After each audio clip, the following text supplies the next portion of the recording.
Welcome to Sahyadri TV. ಇವತ್ತಿನ ಅಗ್ರವಾರ್ತೆಗಳಿಗೆ ಸ್ವಾಗತ. ನಾನು ಮನೋಜ್. ಎಸ್ಎಸ್ಎಲ್ಸಿ ಫಲಿತಾಂಶ ಪ್ರಕಟ. ರಾಜ್ಯದಲ್ಲಿ 94% ಐತಿಹಾಸಿಕ ಫಲಿತಾಂಶ. 625 ಪೂರ್ಣಾಂಕ ಗಳಿಸಿದ ರಾಜ್ಯದ 7 ವಿದ್ಯಾರ್ಥಿಗಳು. ಸರ್ಕಾರಿ ಶಾಲೆಗಳ ಫಲಿತಾಂಶದಲ್ಲಿ ಭಾರೀ ಏರಿಕೆ. ಲೋಕಾಯುಕ್ತ ಬಲೆಗೆ ಬಿದ್ದ ಟ್ರಾಫಿಕ್ ಹೆಡ್ ಕಾನ್ಸ್ಟೇಬಲ್. ಅಪಘಾತದ ಬೈಕ್ ಬಿಟ್ಟುಕೊಡಲು 13,000 ಲಂಚ ಪಡೆದ ನಾಗೇಶ್. ರೆಡ್ ಹ್ಯಾಂಡ್ ಆಗಿ ಅಧಿಕಾರಿಗಳ ಕೈಗೆ ಸಿಕ್ಕಿಬಿದ್ದ ಭ್ರಷ್ಟ ಪೊಲೀಸ್. ಕೇಂದ್ರ ಸರ್ಕಾರ ನೌಕರರಿಗೆ ಬಿಗ್ ನ್ಯೂಸ್. 2% ತುಟಿ ಭತ್ಯೆ ಹೆಚ್ಚಳ.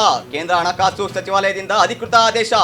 ರಾಜ್ಯಾದ್ಯಂತ ಎಸ್ಎಲ್ಸಿ ಫಲಿತಾಂಶ ಪ್ರಕಟವಾಗಿದೆ. ಈ ಬಾರಿ ಒಟ್ಟಾರೆ 94% ಫಲಿತಾಂಶ ಬಂದಿದ್ದು, ಈ ಮೂಲಕ ರಾಜ್ಯ ಐತಿಹಾಸಿಕ ಸಾಧನೆ ಮಾಡಿದೆ. ಒಟ್ಟು 7,70,000 ವಿದ್ಯಾರ್ಥಿಗಳು ಪರೀಕ್ಷೆ ಬರೆದಿದ್ದು, ಅದರಲ್ಲಿ 7,24,000 ವಿದ್ಯಾರ್ಥಿಗಳು ಉತ್ತೀರ್ಣರಾಗಿದ್ದಾರೆ. ಈ ಬಾರಿಯೂ ಬಾಲಕಿಯರು ಹಾಗೂ ಗ್ರಾಮೀಣ ವಿದ್ಯಾರ್ಥಿಗಳ ಮೇಲುಗೈ ಸಾಧಿಸಿದ್ದು, ಒಟ್ಟು 7 ವಿದ್ಯಾರ್ಥಿಗಳು 625 ಪೂರ್ಣ ಅಂಕ ಗಳಿಸಿದ್ದಾರೆ.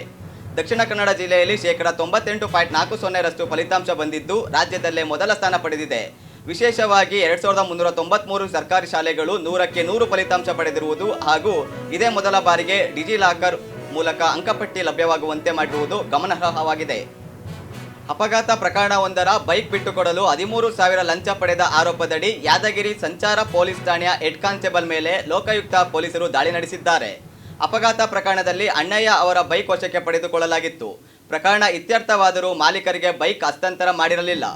ಬೈಕ್ ಕೊಡಲು ಹೆಡ್ ಕಾನ್ಸ್ಟೇಬಲ್ ಲಂಚಕ್ಕೆ ಬೇಡಿಕೆ ಇಟ್ಟಿದ್ದರು. ಪೊಲೀಸ್ ಠಾಣೆಯ ಕಚೇರಿಯಲ್ಲಿ ಲಂಚದ ಹಣವನ್ನು ಪಡೆಯುತ್ತಿರುವಾಗಲೇ ಹೆಡ್ ಕಾನ್ಸ್ಟೇಬಲ್ ನಾಗೇಶ್ ಲೋಕಾಯುಕ್ತರ ಬಲೆಗೆ ಬಿದ್ದಿದ್ದಾರೆ. ಕೇಂದ್ರ ಸರ್ಕಾರದ ಅಡಿಯಲ್ಲಿ ಬರುವ ಎಲ್ಲ ನಾಗರಿಕ ನೌಕರರಿಗೆ ತುಟ್ಟಿ ಭತ್ಯೆಯನ್ನು 2% ಹೆಚ್ಚಳ ಮಾಡಲಾಗಿದೆ.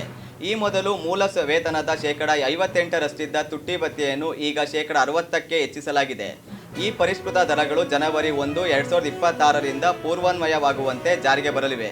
ಇದರಿಂದಾಗಿ ನೌಕರರಿಗೆ ಕಳೆದ 4 ತಿಂಗಳ ಬಾಕಿ ಹಣ ಕೂಡ ಲಭ್ಯವಾಗಲಿದ್ದು, ಭಾರತ ಸರ್ಕಾರ ಹಣಕಾಸು ಸಚಿವಾಲಯ ಇಲಾಖೆಯು ಏಪ್ರಿಲ್ 23, 2026ರಂದು ಅಧಿಕೃತ ಆದೇಶವನ್ನು ಹೊರಡಿಸಿದೆ. ಇದಾಗಿತ್ತು ಇವತ್ತಿನ ಸುದ್ದಿ. ಇನ್ನಷ್ಟು ಸುದ್ದಿಗಾಗಿ ವೀಕ್ಷಿಸಿ ಸಹ್ಯಾದ್ರಿ ಟಿವಿ, ಶಂಕರಘಟ್ಟ.